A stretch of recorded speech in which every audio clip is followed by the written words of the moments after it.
at an average price of, give or take, 30 euros per cubic meter of fuel wood. Going into the next issue, forests. What is a forest here?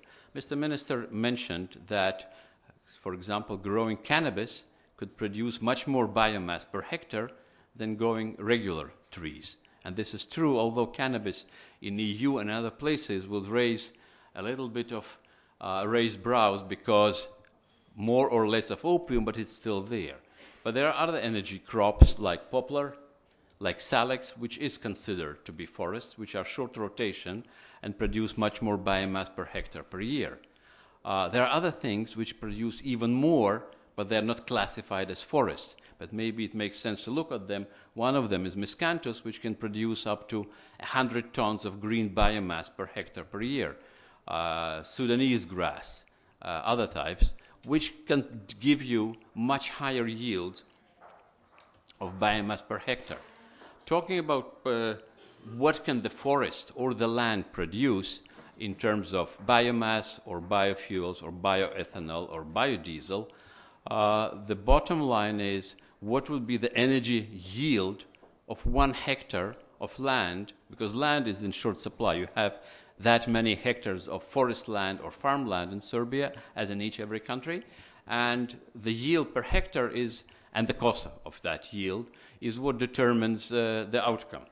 I must say that going with energy crop biomass, short rotation biomass, you can increase the yield per hectare, energy yield per hectare of land as compared to biodiesel and bioethanol 5, 7, 10 times. Growing these things and using them rationally, you can get 10 times more energy per 1 hectare of land used as you can with bioethanol and biodiesel, and on top of that, in a much more greener way, meaning that real cut of greenhouse gas emissions will be much more efficient than with bioethanol and biodiesel. A few words about pellets, because that was mentioned in Minister's presentation, in some discussions here, and this was mentioned in a context that this is bad, that Serbia is exporting pellets and not using them locally. I would respectfully totally disagree with that.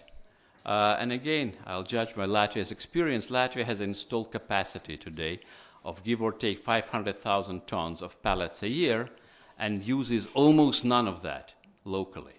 It all goes for export. You have Italy next door to Serbia, where 15 kilogram packed white pellets would fetch a price of roughly 140 euros per ton delivered. And here you can use firewood at 30 euros per ton. Would any of the local users be ready to pay double or triple the price just to use pellets? Or for the Serbian economy, it's much better to export high added value product like pellets and use locally, for example, wood chips. Again, talking from experience in Latvia, there's quite a number of district heating boilers installed, and practically none of them uses pellets, all of them use wood chips. In Vilnius, in the capital of Lithuania, the French Dalkia put up a 60 megawatt cogeneration plant, which is fired by wood chips, because it's cheaper. When you have short distance delivery, it's much better there. And coming to the end, how to calculate the potential. One is that forests have to be sustainably managed, and you have already here the FCS certificate, and this is very good. Important aspect is the net financial result.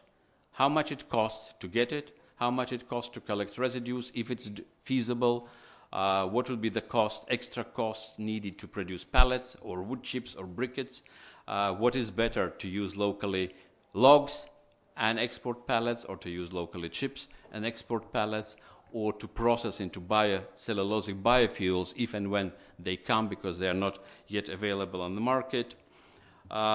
What would be the export and import balance in terms of just balance of payments of the country if you export pellets and burn something or import something cheaper?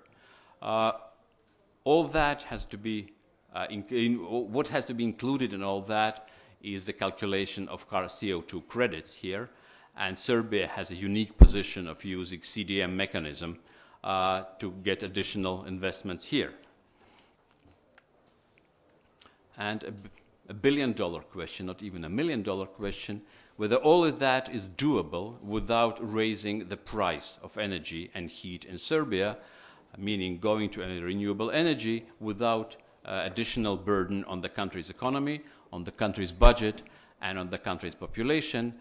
And I would dare to say that yes, this is doable, to become much more greener, to supplement a lot of imported energy without increase of all these burdens of population and the state budget. Thank you.